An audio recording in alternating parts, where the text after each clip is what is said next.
Wow, salut les dorades royales. J'espère que vous allez bien quoi. D'ailleurs, pourquoi ce poisson? Eh bien parce qu'il s'agit d'une espèce bien connue des piscicultures italiennes. Et d'ailleurs, ce que j'aime chez les Italiens, c'est la mythologie romaine. D'ailleurs, est-ce que vous savez le nom qu'on a donné à la plus grosse des planètes du système solaire? Ah oui, je me rappelle, c'est Jupiter, comme le roi des dieux romains. Exactement, donc du coup ouais, et ça rentre pile dans le thème du jour, puisque aujourd'hui on va se pencher sur le cas de cette planète bien connue. Bon, c'est pas la première vidéo sur le sujet, on a aussi imaginé ce qui se passait si Jupiter remplaçait la Lune, et le bordel que ça entraînerait. Elle est ici. Et du coup, vous allez vous rendre compte que cette géante gazeuse est bien plus surprenante et indispensable qu'on ne le croit. Et vous savez pourquoi? Non, vraiment j'en ai aucune idée. C'est parce que Jupiter a un rôle de protection très important pour la Terre. Mais on va y revenir. Alors du coup, admettons qu'elle disparaisse d'un seul coup. Bah on n'aurait plus que cette planète quoi. Alors oui, exact, puisque bon, le système solaire a 8 planètes comme vous le savez. Pluton a été dégagé en 2006 et on l'a relayé au rang de planète naine.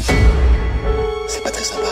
Mais c'est pas le sujet. Maintenant, la Terre est la 3e planète la plus proche du Soleil, à 150 millions de kilomètres, alors que Jupiter, elle, est la 5e, à 780 millions de kilomètres. Et là, on pourrait penser, elle est loin, elle sert à rien, mais Ouais, ok, elle est balèze, mais je pense pas que ça nous impacterait tant que ça. Eh ben justement, tu te trompes complètement. D'ailleurs, tu serais probablement l'un des premiers à mourir, toi. Pardon. Voyons voir pourquoi ce serait la fin du monde et tout ce que ça entraînerait en termes de champ lexical apocalyptique si Jupiter disparaissait en 360 secondes.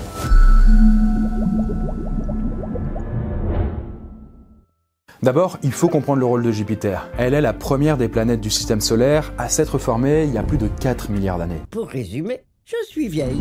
Et pour donner un peu plus d'infos sur elle, sachez qu'elle met pas moins de 12 ans à faire le tour du Soleil. Mais c'est pas parce qu'elle est en moyenne à 590 millions de kilomètres de la Terre qu'elle n'a aucun pouvoir sur nous. Parce que en réalité, Jupiter a une force de gravité bien supérieure à celle de notre planète. Et grâce à cette force gravitationnelle et à une position assez éloignée de la Terre, elle a un véritable effet bouclier pour nous puisqu'elle attire vers elle la plupart des astéroïdes qui parcourent la galaxie à une vitesse folle. En fait, Jupiter, c'est notre gardien de la galaxie.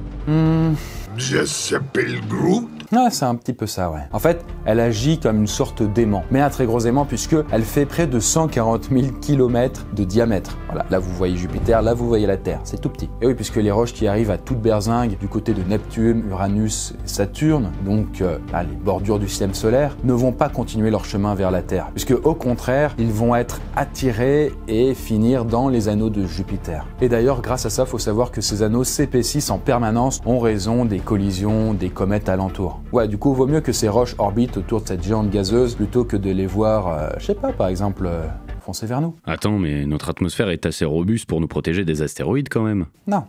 Non. Hélas, non. Pas du tout. En fait, notre atmosphère est assez efficace pour désintégrer toutes les roches mesurant moins de 10 mètres de diamètre. Donc quand même des gros cailloux. Mais les astéroïdes peuvent être beaucoup plus grands. Et donc, ils sont capables de franchir notre atmosphère. Et donc, en d'autres termes, si Jupiter disparaissait, eh bien, ça craindrait un max. Et d'ailleurs, est-ce que vous vous souvenez de l'extinction des dinosaures? Ah bah oui, c'était à cause d'un astéroïde justement. En tout cas, c'est la théorie la plus probable. Et même si tout le monde connaît l'histoire, un petit rappel ne fait jamais de mal. Il y a 66 millions d'années, une météorite de 12 km de diamètre s'abat sur le monde. L'air devient alors irrespirable, et la poussière engendrée par l'impact prive la planète bleue de son soleil. C'est la fin de l'ère des dinosaures. Ouais, 12 km de long, c'est pas énorme, surtout quand on regarde la Terre en comparaison, mais ça représente à 2 km près le détroit de Gibraltar. Du coup, avec la disparition de Jupiter, la Terre a de grandes chances de subir une catastrophe similaire à plus ou moins courte échéance. Et donc, tous les astéroïdes qui sont habituellement détournés et avalés par la planète gazeuse vont continuer leur route jusqu'à nous. Ah, en fait, on va vivre les pires scénarios de films à la Armageddon. Je crois pas si bien dire. Hein. D'ailleurs, le plus gros danger vient probablement de la ceinture d'astéroïdes qui se situe entre Mars et Jupiter. Oui, parce que le Soleil et Jupiter exercent tous les deux une puissante force de gravité sur cette ceinture. Et c'est ce qui, à peu près, la maintient en place à cet endroit du système solaire. Ouais, je commence à comprendre. Sans Jupiter, la ceinture va directement nous foncer dessus. Je ne veux pas mourir.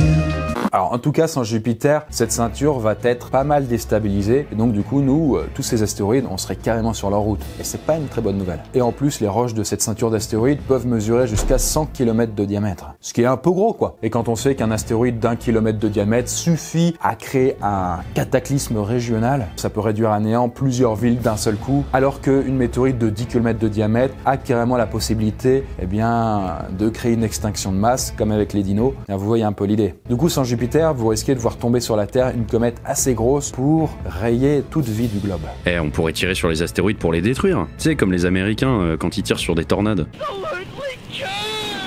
Alors je suis pas sûr pour les tornades, mais en tout cas pour les gros cailloux, ça va pas les arrêter, hein, désolé. Mais par contre, soyez rassurés, on ne risquera pas non plus une pluie de cailloux ininterrompue, parce qu'il y a quand même 1 million de kilomètres qui séparent chacun de ces astéroïdes. Mais disons que les chances de se prendre un gros rocher dans la poire augmentent considérablement. Mais on n'est toujours pas au bout de nos peines, puisque dites-vous que c'est la force gravitationnelle de Jupiter qui a attiré Neptune jusque dans notre système solaire. Ouais, quand même. Ah oui, quand même. Et oui, parce que je vais vous apprendre peut-être un truc, mais il se pourrait bien que Neptune, qui est la dernière des planètes du système solaire, se soit formée ailleurs dans la galaxie. Mais avec la force de gravité de Jupiter, cette planète aurait été déviée de sa trajectoire. Et du coup, maintenant, elle orbite autour du Soleil. Et donc, en partant de ce constat, il est très probable que ce soit cette même force qui ait joué un rôle dans la position de la Terre face au Soleil.